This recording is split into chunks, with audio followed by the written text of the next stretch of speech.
Basic proportionality theorem इस video में समझते हैं। बेसिक प्रोपोर्शनैलिटी थ्योरम एक फार्मूला है। ये फार्मूला कब लगाया जाता है पहले वो समझ लो। इसमें दो कंडीशन है। दो कंडीशन यदि सेटिस्फाइड हो रही है तो ही ये फार्मूला, जिसे बेसिक प्रोपोर्शनैलिटी थ्योरम कहते हैं, वो फार्मूला लगाया जा सकता है। वो दो थ्योरम क्या है? वो दो थ्योरम है कि जो लाइन है, एक लाइन ट्रायंगल के किसी भी एक साइड के पैरेलल होनी चाहिए और दूसरा वो लाइन ट्रायंगल के किसी भी दो साइड्स को इंटरसेक्ट करनी चाहिए। फिर से बोल रहा हूँ कि कोई एक ऐसी लाइन हो जो ट्रायंगल के किसी भी एक साइड के पैरेलल हो। जैसे यहाँ लाइन L साइड BC के पैरेलल है, यहाँ पे देखिए लाइन L AB के पैरेलल है, यहाँ लाइन PQ AC के पैरेलल है। तो एक लाइन होनी चाहिए जो ट्रायंगल के किसी भी एक साइड के पैरेलल हो, ये पहली कंडीशन। दूसरी कंडीशन कि वो लाइन ट्रायंगल के किसी भी दो साइड्स को इंटरसेक्ट करनी चाहिए, यानी कट करनी चाहिए। ये दो कंडीशन यदि है किसी ट्रायंगल में तो ही हम बेसिक प्रोपोर्शनैलिटी थ्योरम को अप्लाई कर सकते हैं। अब जैसे यहाँ पर देख लो, ये ट्रायंगल ABC है, यहाँ पर ये line L parallel to BC है।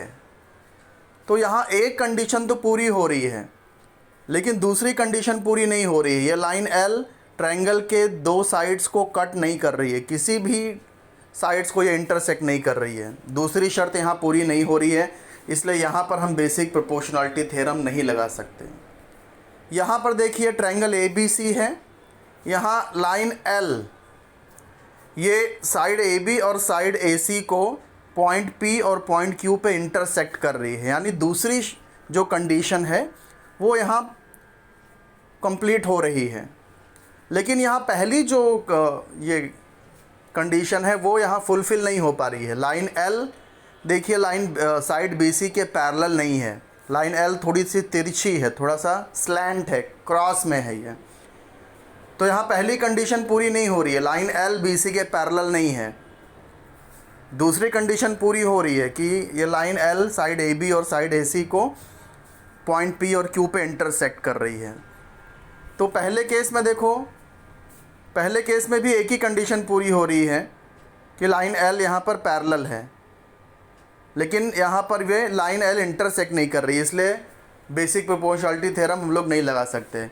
यहाँ पर लाइन L साइड AB और साइड AC को पॉइंट P और Q पे इंटरसेक्ट कर रही है, लेकिन ये पैरेलल नहीं है साइड BC के, इसलिए भी यहाँ पर हम लोग बेसिक प्रोपोर्शनैलिटी थ्योरम नहीं लगा सकते।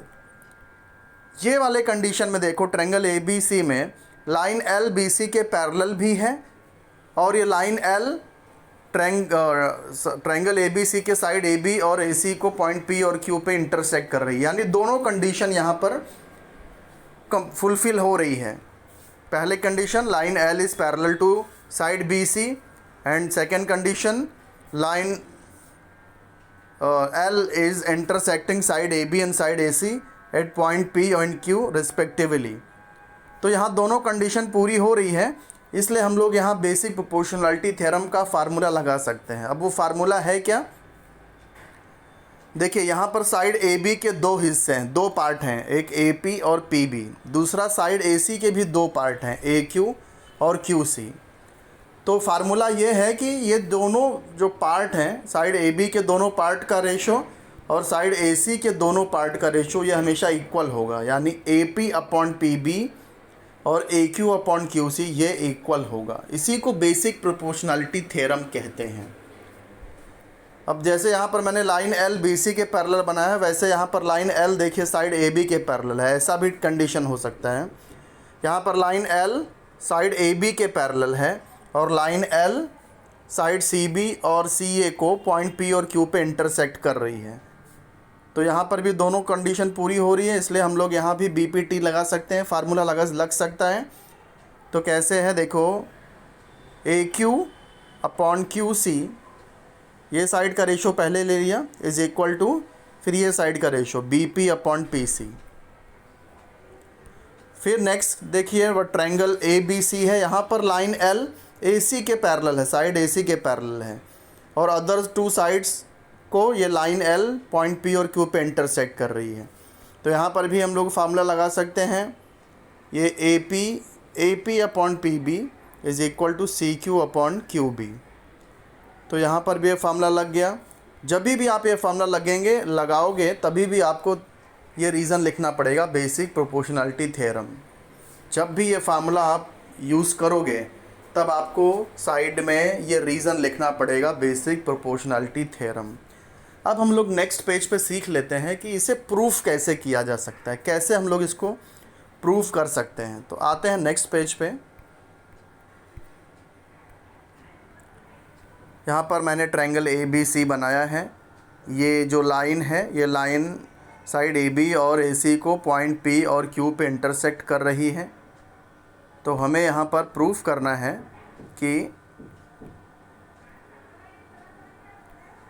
AP upon PB is equal to AQ upon QC। तो सबसे पहले तो हम लोग गिवन लिखेंगे कि in triangle ABC line PQ is parallel to side BC, line PQ is parallel to side BC।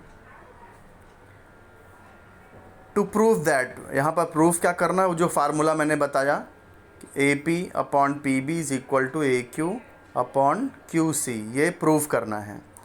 इसको प्रूफ करने के लिए हमें एक कंस्ट्रक्शन करना पड़ेगा छोटा सा। वो कंस्ट्रक्शन क्या है कि ये जो मैंने डॉटेड लाइन से यहाँ पर बताया है कि PC और QB इन दोनों को हमें ज्वाइंट करना पड़ेगा। तो यहाँ पे देखो मैंने ज्वाइन किया है। इसके बाद प्रूफ हमारा शुरू हो जाता है। अब मैं आपको ट्रिक बताता हूँ कि कैसे हम इसे याद कर सकते हैं। देखिए, हमको यहाँ पर दो ट्रायंगल लेना है। दो ट्रायंगल कैसे लेंगे? देखिए, पहला रेशो क्या है, हमें यहाँ पर प्रूफ जो करना है, उसमें AP और PB है। AP और PB आप देख रहे हैं। फिर यहाँ पर देखो Q ऊपर भी है और नीचे भी है, एक पॉइंट Q कॉमन है। तो ट्रायंगल कैसे लेंगे? इधर का AP और यहाँ का कॉमन पॉइंट, यानी ट्रायंगल APQ और यहाँ पर ट्रायंगल PBQ। तो in triangle APQ and in triangle PBQ, ये दो ट्रायंगल हमें ले लेना है। अब ये दो ट्रायंगल यदि आप ध्यान से देखो तो यहाँ पर पॉइंट Q दोनों में है, दोनों ट्रायंगल में है। पॉइंट Q दोनों ट्रायंगल में है और साइड AP और PB ये एक कोलिनियर है। ये AP एंड PB, ये जो बेस AP PB है, ये कोलिनियर है, एक ही लाइन में है। ऐसा जब भी किसी भी ट्रायंगल में हो तो वो ट्रायंगल इक्वल हाइट वाले होते हैं। ऐसे ट्रायंगल इक्वल हाइट वाले होते हैं। तो इनके रेशो ऑफ एरियाज़ जो होता है वो इनके बेसिस के रेशो के इक्वल होता है। जैसे ट्रायंगल APQ और ट्रायंगल PBQ में Q कॉमन पॉइंट है और AP और PB कोलिनियर है, एक ही लाइन में है।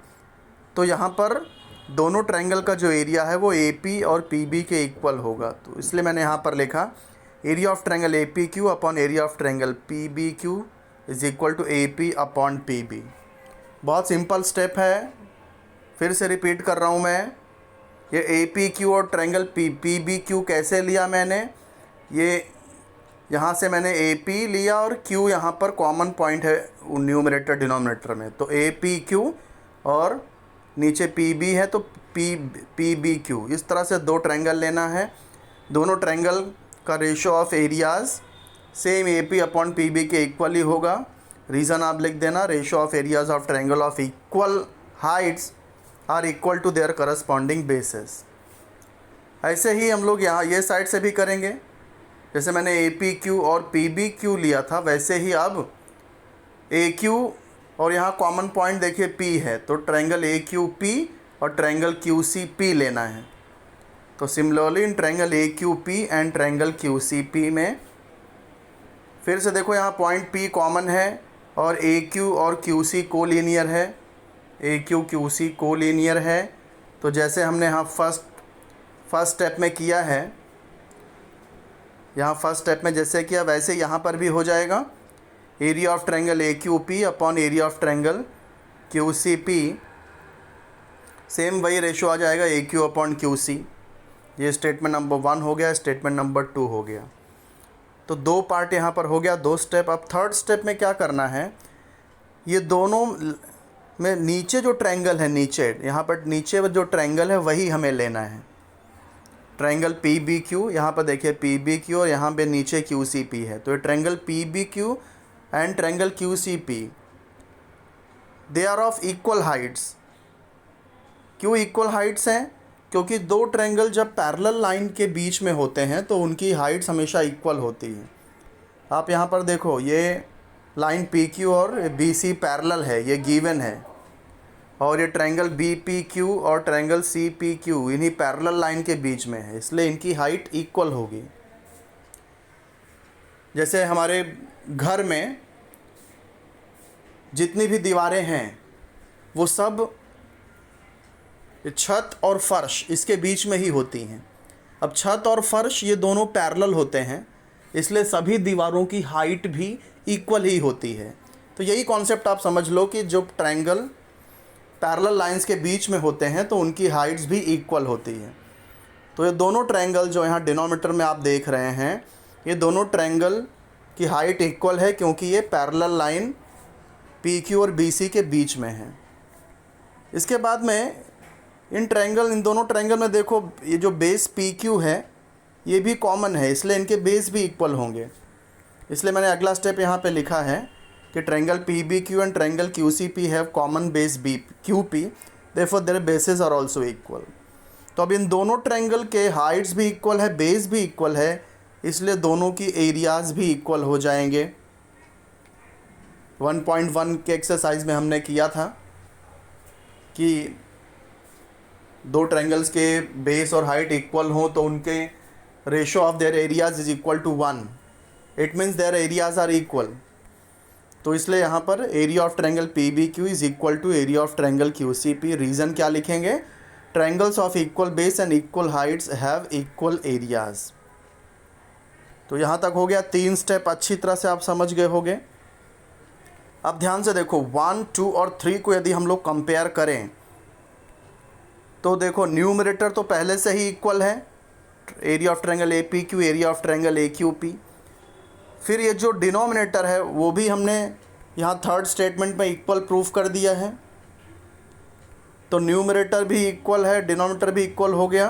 तो इसलिए 1, 2 और ये स्टेटमेंट थर्ड से हम लोग लिख सकते हैं कि ये दोनों फर्स्ट और सेकंड का जो लेफ़्ट वाला पार्ट है वो भी इक्वल हो जाएगा।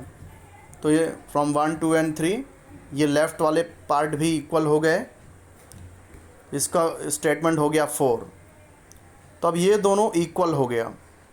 तो जब ये लेफ़्ट वाले जब इक्वल हो गए तो राइट वाले भी इक्वल हो जाएंगे। तो इसलिए ये मैंने फोर्थ स्टेटमेंट यहाँ पर लिखा है। इसके बाद सीधा जो हमें प्रूफ करना था वो लिख देना है आपको, और सीधा आपको लिखना है रीज़न फ्रॉम 1, 2 एंड 4। क्योंकि 4 से हमको पता चल रहा है कि लेफ़्ट वाला इक्वल है। अब 1 और 2 से पता चल रहा है कि ये जो दोनों हैं ये इस रेशो के इक्वल हैं, राइट साइड के। तो इसलिए भी इक्वल हो गया। रीज़न हो गया फ्रॉम 1, 2 एंड 4। तो मुझे लगता है आपको समझ में आ जाना चाहिए इस एक्सप्लेशन से। अगर ये अभी भी नहीं समझ में आया हो तो फिर से पूछना, मैं वापस से ट्राई करूँगा आपको समझाने की।